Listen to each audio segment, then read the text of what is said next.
అందరికీ praise lord. దేవుని నామానికి మహిమ కలుగును గాక. మీరందరూ బాగున్నారు కదా? మీకోసం అనేది మేము ప్రార్థన చేస్తున్నాం. God bless you. ఈరోజు ఒక ప్రాముఖ్యమైన విషయాన్ని మీతో పంచుకోవడానికి ఇష్టపడుతున్నాను. బయట దొంగనైనా పట్టుకొచ్చేమో కానీ ఇంట్లో దొంగను అస్సలు పట్టుకోలేమంటారు. అయ్యా, బయట శత్రువునైనా జయించవచ్చేమో కానీ ఇంట్లో ఏర్పడిన శత్రువుని జయించడం చాలా కష్టం అంటారు. నిజమే. ఎందుకంటే మన చుట్టూ ఎట్లాంటి వారు ఉన్నారో, మన పక్కన ఎలాంటి వారు ఉన్నారో మనం అస్సలు అంచనా వేయలేని రోజుల మధ్యన మనం బ్రతుకుతున్నాం. అందుకే ఈరోజు చాలామంది సాక్ష్యాలు మేము వింటూ ఉంటే హృదయం చాలా బాధ అనిపిస్తుంది. ఏంటి తెలుసా?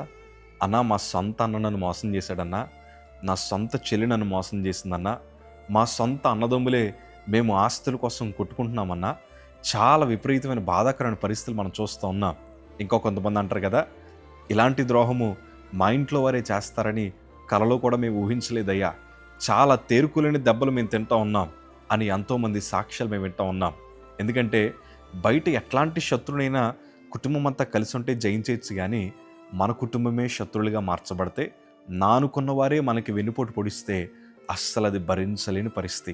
ఈరోజు ఈ వీడియో చూస్తున్న నీ జీవితంలో కూడా, అయ్యా నానుకున్నవారు నాకు ద్రోహం చేశారయ్యా, నానుకున్నవారు నన్ను వెలివేశారయ్యా, నానుకున్నవారు ఇలాంటి మోసం చేస్తారని నేను కలలో కూడా ఊహించలేదయ్యా అని మనం కుమిలిపోతున్న పరిస్థితులు మన జీవితంలో ఎన్నో ఉంటూ ఉంటాయి. ఈరోజు ఒక సందర్భాన్ని మీ జ్ఞాపకం చేస్తాను. ఆదికాండము 37:23 మాట మనం చదవగలిగితే, యేసేపు తన సహోదరుల యొద్దకు వచ్చినప్పుడు వారు యేసేపు అంగీని, అతడు తొడుక్కొని ఉండిన ఆ విచిత్రమైన నిలుపుట అంగీని తీసివేసి అతన్ని పట్టుకొని ఆ గుంటలో పడద్రోసిరి. యేసేపు జీవితంలో ఎన్నడూ చూడని ఒక భయంకరమైన పరిణామాన్ని యేసేపు చూశాడు. వారి సొంత అన్నలు, రక్త సంబంధులు యేసేపుని గుంటలో పడేయాలని నిర్ణయించుకున్నారు. దానికన్నా ముందే ఏమనుకున్నారు తెలుసా? యేసేపుని చంపేయాలి. ఆ కలలుగనేవాడు వస్తున్నాడు, ఆ కలలుగనేవాడిని ఎలాగైనా మనం హతమార్చాలి అని రకరకాల తలంపులు యేసేపు మీద పుట్టేవారికి. నేను ఎప్పుడు ఈ మాట చెప్తాను, ఎదుటి వారి మీద పగ, ద్వేషము హృదయంలో గూడు కట్టేస్తే వారిని చంపాలి, కొట్టాలన్న తలంపులు వస్తూ ఉంటాయి. కొంతమంది అంటారు కోపంలో కొట్టేసనే అని, కొంతమంది అయితే కోపంలో కొడతారు, తర్వాత మరలా క్షమాపణ అడుగుతారు. కానీ కొంతమంది ఎలాగైనా వీడిని కొట్టాలరా, ఎలాగైనా వీడిని చంపాలరా అనుకుంటారు. చూసారా? వారి హృదయంలో భయంకరమైన ద్వేషం తలంపులు ఎన్నో పడుతూ ఉంటాయి. కొంతమంది కంగారులో కొట్టేవారిని మనం చూస్తూ ఉంటాం, ఏదో పొరపాటున. కానీ కొంతమంది కావాలని వెయిట్ చేస్తారు. చూసారా? వారి హృదయం చాలా భయంకరమైంది, వారి తలంపులు చాలా భయంకరమైంది. అలాంటి వారికి మీరు ఎంత దూరంగా ఉంటే అంత మంచిది. అందుకే దావీదు అంటాడు కదా, అబద్ధమాడు పెదవుల నుంచి, మోసకరమైన వారి దగ్గర నుంచి నన్ను దూరపరచు ప్రభు అంటాడు. యేసేపు జీవితంలో సొంత అన్నల చేత తన అమ్మివేయబడిన పరిస్థితిని మనం చూస్తూ ఉన్నాం. చాలా చక్కగా ప్లాన్ చేశారు వారు. యేసేపు ఇంక చచ్చిపోయాడని నమ్మించారు. కానీ యేసేపు జీవితంలో ఒకటి మాత్రం ఉందయ్యా, యథార్థత. ఉన్నది ఉన్నట్లుగా మాట్లాడతాడు. దేవుడు ఏదైతే చూపించాడో ఉన్నది ఉన్నట్లుగా చెప్పే ఒక గొప్ప మనస్సు తనకుంది.